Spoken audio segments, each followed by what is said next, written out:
everyone. Thanks for joining us for another AW Author Chat. I'm Lisa White, Associate Manager Marketing and Publicity at Albert Whitman & Company. I'm so excited to sit down and chat today with Sheri Mabry, whose new picture book, Being Mindful Like Grandpa, just published with us this fall. Thanks so much for joining me, Sheri. Thank you so much, Lisa. Thanks for having me. Of course. Now, first off, would you like to introduce yourself a little bit and tell us what your new book is about? Sure. Like you mentioned, my name is Sheri, and I've been writing children's books and other books for a while now. And I live in a small town in the Midwest. And I will tell you a little bit about this book by reading what's on the front cover. That's okay. A boy, his parents, and his grandpa hike the same trail every fall. This year, he and his parents had moved to a new town away from Grandpa. He misses Grandpa and worries about adjusting to everything new. But as he and his parents start to hike a new trail, he remembers the different ways Grandpa calms his own worries. As the boy rubs his calming stone and takes deep belly breaths, he feels better and closer to Grandpa. I love that. Yeah, I love, for those that don't know, Sheri also did another book with us, My Mindful Walk with Grandma, which received a Kirkus Starred review. And the thing I love about both of these books is they, explore the topics of mindfulness, but also in like the beautiful setting of nature. So what inspired you to write both Being Mindful Like Grandpa and My Mindful Walk with Grandma? Taking hikes with my brothers and my parents and grandparents when I was little down to the creek is what inspired the first book.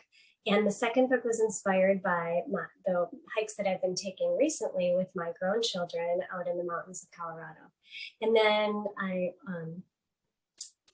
the yoga and meditation that I teach and that I do also inspired these because I know how valuable those tools are in everyday life. Totally. And I think a great thing about both of these books is they really resonated, especially last year and a half, because I feel a lot of people got outdoors a lot more and were, being mindful in nature, which is just a really wonderful tool to have. Thank you. Yes, I agree. Yeah. Now, so how did you actually become interested in mindfulness? I have a yoga studio and I teach yoga and meditation and mindfulness, and all of the learning that I've done and all of the teaching that I've done have helped me realize what valuable tools they are. And so they've helped me tremendously in my life. And as a teacher of elementary kids, it's helped me. And so I just thought it would be the perfect thing to incorporate into some stories. Totally. And the thing I love about both these books is it teaches these great mindfulness techniques, but a lot of people sometimes think meditation or a yoga studio or classroom is where you do that. And the great thing about these books is it shows that you can go out and do these techniques anywhere. And they're especially really wonderful to enjoy the beauty of nature while you think about everything and find mindfulness. Yes, like perfectly said. I agree. Yeah. So was there something unique or memorable that you learned from writing your books? And was there anything surprising? I always learn a little bit more about patience and perseverance and passion and faith when I write my books. And I also work with new authors and kind of edit authors' work. And so anytime I write a new book, I learn new insights into the whole process that I can share with new writers as well. So it's a beautiful process, and I'm just so grateful to have the opportunity. For sure. Now, both of these books kind of explore being mindful in nature in two different seasons. So I wanted to ask, what's your favorite season to get outside and be mindful of nature? That is a great question too.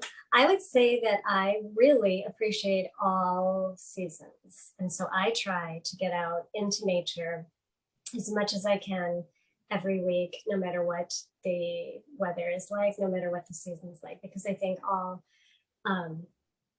each season is just beautiful. And I'm lucky to be in a location that has 4 seasons. So it's pretty We're the same. It's the luck of the Midwest is we get to enjoy all 4 seasons. Yes, we do. Yes, we do. Even though the winter ones get a little tough, but they're still mindful in a special way. Yes. That's when our practice is put to the test, but we can do it, right? It's a little chilly mindfulness, but we don't mind. Yes. Now, what is one of your favorite places? You spoke about, doing nature walks and enjoying mindfulness outdoors. What is your favorite place to be mindful yourself whenever you're going outside? I've got special spots. I am blessed to live near a creek in the woods. And so I go down there near a really big beautiful tree and I spend time there. I've got a dog, and so we spend time together. And again, when I'm with my kids, we go hiking in the mountains, um, and so really any place in nature is just pretty special for me. So I just appreciate all time outdoors. Yeah, definitely. I'm actually getting ready to go one of my favorite mindfulness places. So I think it's lovely to be able Oh, to have spaces that you love. It's Joshua, nice. California, which is Yeah. a wonderful place to be mindful. Yes, for But sure. yeah, the nice thing is, you can go to a national park, but you can even just go in your own backyard. And I think that, Absolutely. both of these stories kind of are a testament to that. Yeah, thank you. I wanted it to be universal for everyone. Yeah. So what is you talked about being a yoga teacher and being so involved with mindfulness. What does mindfulness really mean to you? It means being present in the moment, being in tune with now, and having access to kind of our inner nature and that peace and calmness. And that's where creativity and truth and kind of meaning come into play, I think. So um, I think that it's a simple practice and it's a simple technique, but it's far reaching and meaningful. Totally. And I think also, the beauty of these books too is even if you can't get out into nature, you can even create that, like you said, that internal kind of peace and calm. You can That's picture exactly these right. wonderful, beautiful walks and beautiful spaces and find your own kind of inner calm and inner peace with that mindfulness. Yeah, that's right. When we go into nature, it's this perfect environment to feel that peacefulness and the calmness. And so when we learn how to do the techniques, let's say in nature, we can learn how to find that stillness and peacefulness within ourselves more easily and readily in a more chaotic environment. So the goal is that the kids or any readers who are reading the books can learn these techniques and apply them anywhere. Yeah, because I think that's such an important factor because, like, we're based in Chicago, so it's not a lot Yeah, of hustle and bustle. But whenever I do yeah, need to find those kind of moments of mindfulness, I always can think of, the places I love to visit, national parks, yes, going even yes. outside the city for an hour into, Wisconsin and enjoying the wilderness. And it's things like you said that you can recall to really tap into when you need it, which is a really lovely thing that a tool for kids to learn. Thank you. Yeah. Mm-hmm. Yeah. So we did kind of want to share, since like I said, Being Mindful Like Grandpa just came out this fall. We were wondering if maybe you'd like to share your favorite spread or page from Being Mindful Like Grandpa. I would love to. Thank you for asking. I love this spread. This is one of my favorites because I think it's just such a charming um, spread with the little boy and him closing his eyes and breathing. And that's really one of the most meaningful moments for him when he really can start to find that stillness and calm down. And so I love that. But that being said, every spread I love and adore. It's the illustrator is just completely wonderfully talented, and I just feel so blessed to have her work in this book. And I think one thing that I love about both books with the art, it's not like a musical kind of sense, but there's a flow that really with the art that like you kind of get like this calming flow, and especially like the page, it reminded me of the page you just showed with like the wind, but it's kind of almost mimics in a way kind of like that deep breathing and being mindful. Yeah, I feel like the art of both right. books really shows like the movement and that you internally can feel when you sit in a mindful moment. I agree. I agree completely. Yeah. So what do you hope that readers ultimately take away from both Being Mindful Like Grandpa and My Mindful Walk with Grandma? I hope that readers learn that there are simple techniques that can help them access peace and calm that is within them. I hope that they realize that spending time in nature can connect them with their true nature and that they um, seek opportunities for that, and that they appreciate the value of healthy relationships with grandparents or parents or other loved ones in their life, and that they realize the importance of gratitude and encouraging a respect and appreciation for our living planet. I think that's important.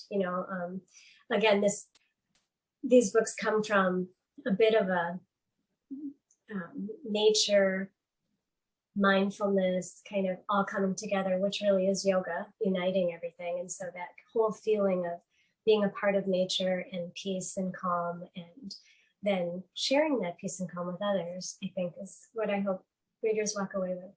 Definitely. And I think the nice thing about both of these books too is if maybe someone hasn't done yoga or they're a little more hesitant, it seems a little overwhelming, like the practice of it, this is a really good way to say, well, just sitting in nature and taking that in and breathing, that's a very nice intro to that kind of practice without being overwhelming if they don't know where to Absolutely. start. It's a total part of the practice. It is yoga, actually. And one other thing I hope readers take away is a love of reading and literature, because I think that's always important too. I think that's also like any teacher and librarian knows, like reading is a very meditative, wonderful thing that calms people down. So we obviously all love it because we work in the literary world, but it is like, reading is a form of It is. meditation. It really is. Yeah.